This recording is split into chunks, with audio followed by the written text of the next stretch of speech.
Après le bombardement israélien de sites militaires et nucléaires dans la nuit du 12 au 13 juin, l'Iran a riposté à sa manière. Quelques heures à peine après les attaques, Téhéran lançait une centaine de drones en direction d'Israël. D'après l'armée israélienne, il s'agirait de Shahed 129, des drones de longue portée très similaires aux engins occidentaux et surtout de Shahed 136. Ces drones kamikazes sont un vrai succès iranien. Des outils jusqu'à l'armée russe, le Shahed 136 s'exporte et pour plusieurs raisons. Il est léger, il est peu cher à produire et il peut être déployé depuis un camion. Tout ça pour atteindre des cibles jusqu'à 2000 km de distance. Chip, transportable, relativement précis et autonome, il peut être envoyé par vagues, comme en 2024, quand Téhéran avait attaqué Israël avec 170 drones et plus d'une centaine de missiles balistiques. À l'époque, l'attaque avait fait très peu de dégâts. Il faut dire que les Shahed 136, en plus d'être bruyants, volent lentement et à basse altitude, ce qui en fait des cibles de choix pour le dôme de fer de Tsahal. Mais même si la contre-attaque n'atteint aucun de ses objectifs au sol, Téhéran va faire mal au portefeuille. En 2024, protéger son territoire contre la vague iranienne avait coûté plus d'1 milliard d'euros en missiles à Israël. Selon l'agence de presse Reuters, l'Iran avait dépensé moins de 10% de ce montant. Les forces armées iraniennes promettent déjà la vengeance. Maintenant que le régime terroriste qui occupe Jérusalem a franchi toutes les lignes rouges, il n'y a pas de limite dans la réponse à ce crime, affirme l'état-major de l'armée dans un communiqué. D'après Israël, déjà une centaine de drones iraniens ont été lancés et sont en cours d'interception. Benjamin Netanyahu a prévenu que son opération militaire durerait plusieurs jours. L'armée israélienne affirme disposer de renseignements prouvant que Téhéran s'approchait du point de non-retour vers la bombe atomique. Le président américain Donald Trump va lui réunir son Conseil de sécurité nationale. Il a affirmé qu'il avait été prévenu à l'avance des frappes aériennes alors qu'il privilégiait de son côté les négociations. Les Américains disposent de nombreuses bases au Moyen-Orient à portée de missiles des Iraniens. Il a souligné que les États-Unis étaient prêts à se défendre et à défendre Israël si l'Iran riposte.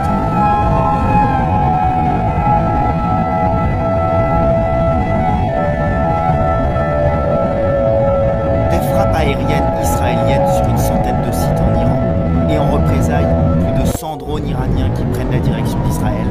L'affrontement direct Israël-Iran a changé d'ampleur ce vendredi 13 juin. Dans la nuit, plus de 200 avions israéliens ont frappé une centaine de cibles en Iran dans plusieurs régions, dont celle de la capitale Téhéran. Israël a visé plusieurs sites nucléaires, dont le site d'enrichissement d'uranium de Natanz dans le centre du pays. C'est bien le programme nucléaire iranien que l'État hébreu dit vouloir stopper dans sa progression.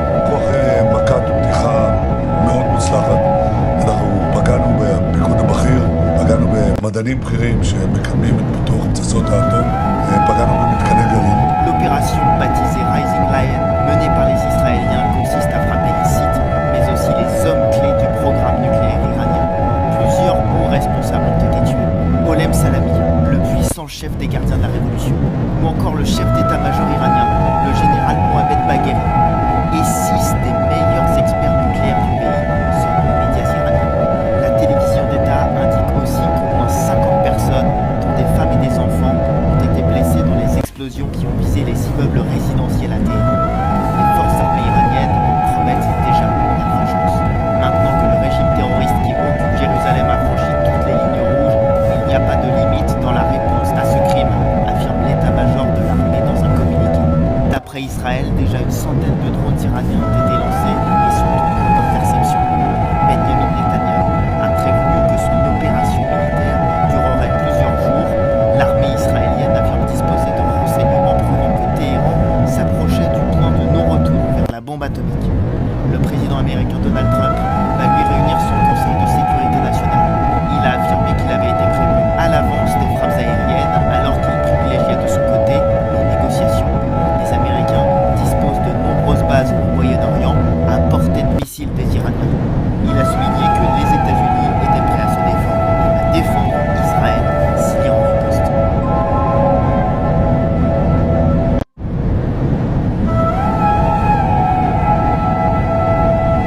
Des frappes aériennes israéliennes sur une centaine de sites en Iran et en représailles, plus de 100 drones iraniens qui prennent la direction d'Israël. L'affrontement direct Israël-Iran a changé d'ampleur ce vendredi 13 juin. Dans la nuit, plus de 200 avions israéliens ont frappé une centaine de cibles en Iran dans plusieurs régions, dont celle de la capitale Téhéran. Israël a visé plusieurs sites nucléaires, dont le site d'enrichissement d'uranium de Natanz dans le centre du pays.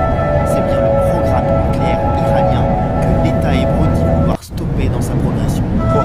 מכת פתיחה מאוד מוצלחת. אנחנו פגענו בפיקוד הבכיר, פגענו במדענים בכירים שמקדמים את פיתוח פצצות האטום, פגענו במתקני גרעין. L'opération baptisée Rising Lion, menée par les Israéliens, consiste à frapper les sites, mais aussi les hommes clés du programme nucléaire iranien. Plusieurs hauts responsables ont été tués.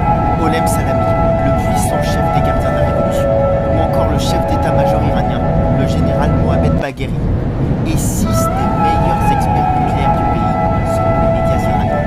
La télévision d'État indique aussi qu'au moins 50 personnes, dont des femmes et des enfants, ont été blessées dans les explosions qui ont visé les immeubles résidentiels à Téhéran. Les forces armées iraniennes promettent déjà la vengeance.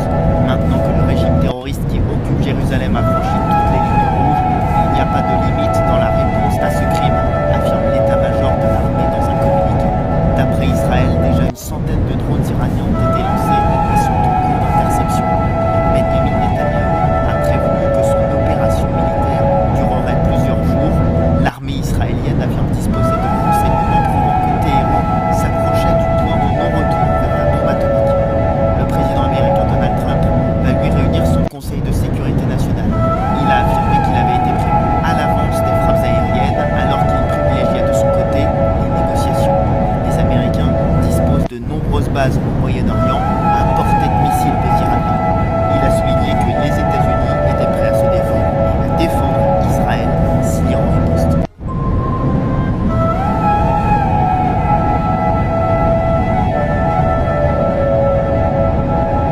Des frappes aériennes israéliennes sur une centaine de sites en Iran